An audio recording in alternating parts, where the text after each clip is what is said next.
problem. They're being discriminated. If they're going to rent a room, there's of course for the low-income seniors, and if they're going to rent a room, okay, but mostly senior because they're out in the public now. Yeah. The government is trying to eliminate the nursing home. Everybody's transitioning to community. So they're transitioning to community now.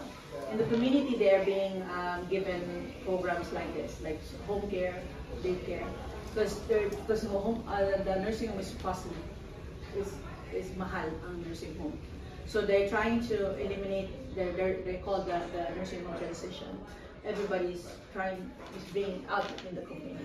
Wala nang masyadong na-involved sa nursing homes.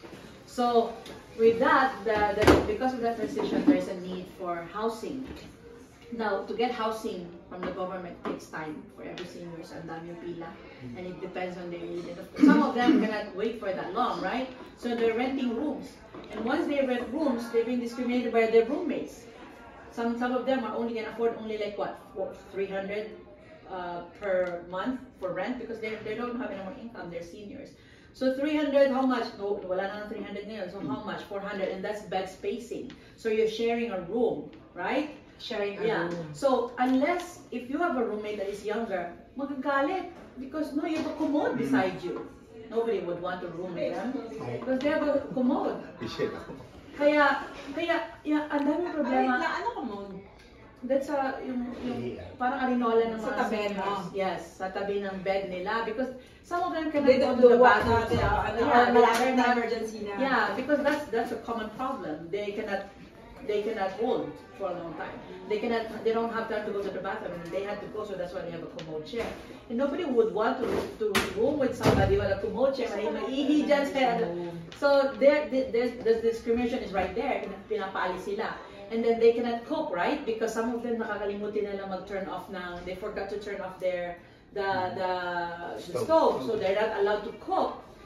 Maraming discrimination. That's why my goal. Minsan they forget, like, like turn it on. Maraming reklamo na ngayon. So my dream, one of my biggest dream, only God can give, is to put them in one house where all the seniors can live there, and their caregiver can just go in and out. And if they're rooming, also one of the problem, if a senior is rooming, so the landlord, the house tenant, the house landlord, don't want anybody else to come in. So hindi sila nakakakuha ng caregiver kasi ayaw ng mga may-ari ng bahay. Ang statistics, New York has the worst CCRC. We don't have anything. What is CCRC? Yun yung mag-aalaga kayo ng kamakayang people with special needs. May tinatawag kang independent, assisted, skilled, at saka dementia. While other state, they have like 200 per state. We only have 12. Yes, So, why? Emergency to. Wala silang wala tayong... Yeah, and they don't have, even the government don't have enough facilities to cover everybody else. So that's why, you know, you can, there's funds everywhere. When there's funding there, the problem is how we get the funds, how to start it. Because you need to be cost effective kasi, for example, assisted living, if you want, there's not a lot of assisted living here. And if you want to open one, I want to open one just my house, I have a house, I have 3-bedroom, I can open assisted living. Like the rest of the states can, right? Like Florida. But the cost is not. Ang requirement ng New York as to the staffing wise, you need to have a nurse, you need to have a CNA, you need to have something like that. Yun ang barrier. And it costs so much for that. For those people, for those staffing, yun, mag-cost yan. So what? The government pays for you know those assisted living government funded. Government pays 4,500 per person. Okay, it's 4,000, and it's a big facility. There's so many rooms, right? 4,500 per person, right? Even if you charge like that to your 3-bedroom house, by the way, to your 3 or your 4-bedroom house, for one person, 4,500, still not enough for the nurse, for the 24-hour caregivers, for the CNAs, all that stuff. Hindi kasya. So you cannot open. That's why you don't see it here in New York, but you see it in California, you see it in Florida, but you cannot see it in New York because of the real estate is so high. you We are cannot the rent. most poorest served Uh-huh. ng elderly dito. Yet we have a budget, but we're not doing it properly.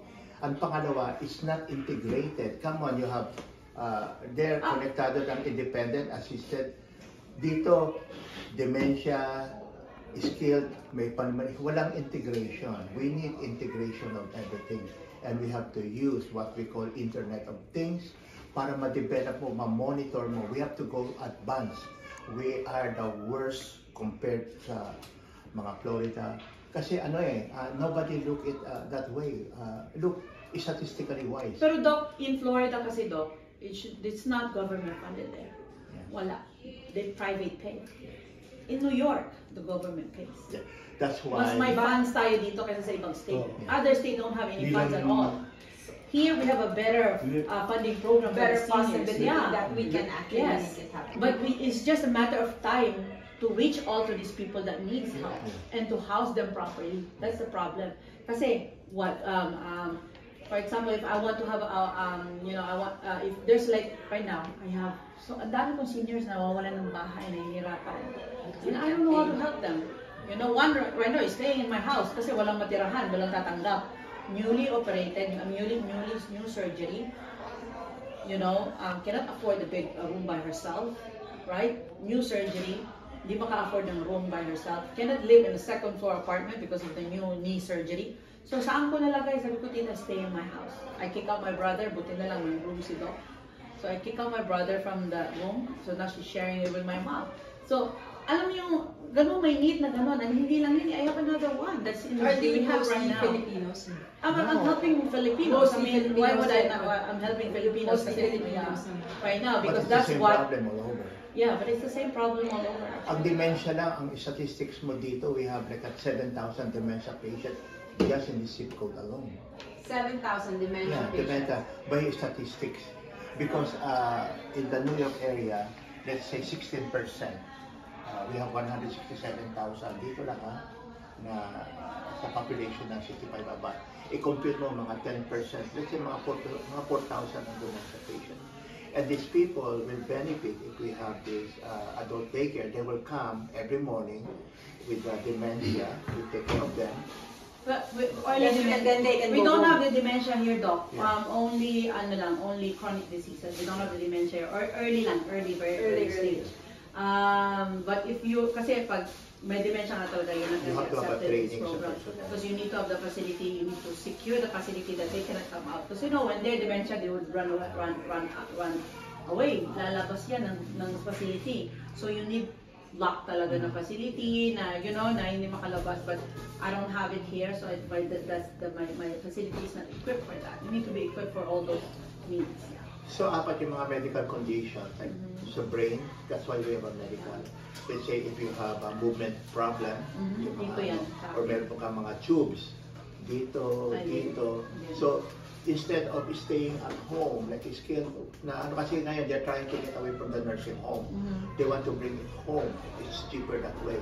Now, to do it, so if we have this facility, they can come during the daytime, they get their medication properly, they get their wound care, they get their exercise, but it's more of like an outpatient setup.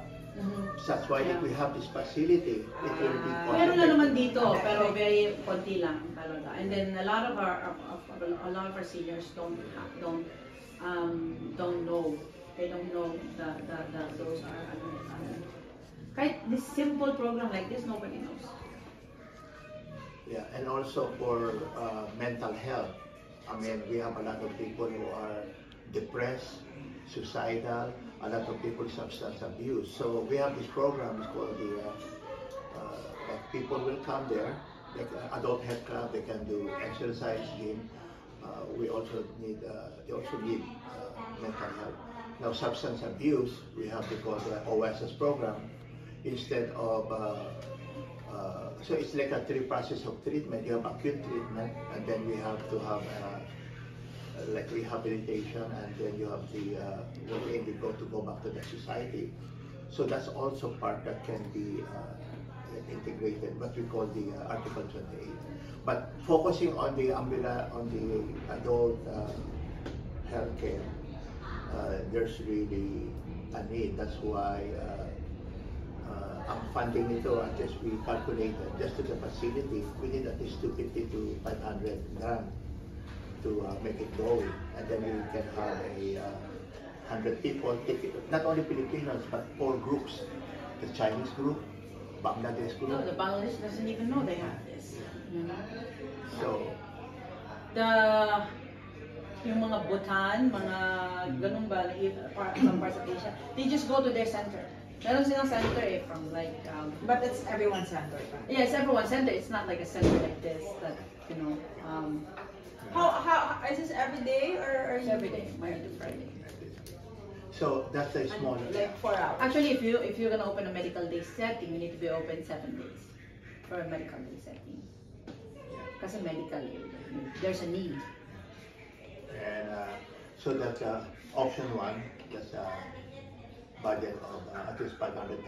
So we have to have like soft cost, construction cost, and then contingency funding.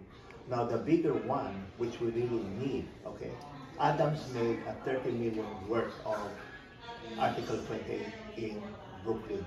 We need one here in Queens. And here is a bigger project because there's construction of the land acquisition, at least it will cost like 8 million, and all the facility. So it will cost about 15 million to set this up, but it will help a lot. 4 categories: medical, mental, social, and ambulatory, all in one place. So we already did a very nice business plan on anticipation and everything. This is for the Article 28.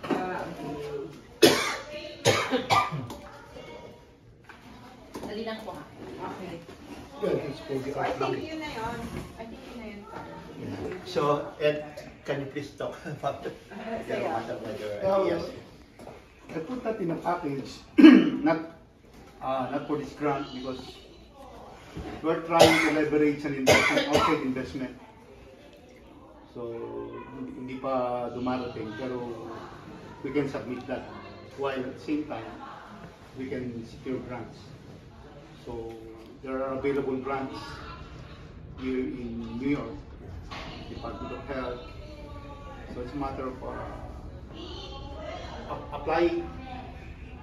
Yes. But we need a registered company that will apply for it. Because the requirement is a DASME. So, simple lang naman yung requirement nila. So we can start the process. We need to register yung registration form. So, alin ang Which one we're So we can use the Majestic. So once we are registered, we can apply to any available grant. Or so yan yung May ano ba? Hindi na... W9 lang, yun lang. Kaya very simple yung requirement nila. And then application na rin sa grant. Hindi sila ng financial statement. Oh, yung W9. Ito isa. Financial ito yung isa. Oh, yung W9 ng company. Victor has released that 4 years. So, siguro mag-register tayo nung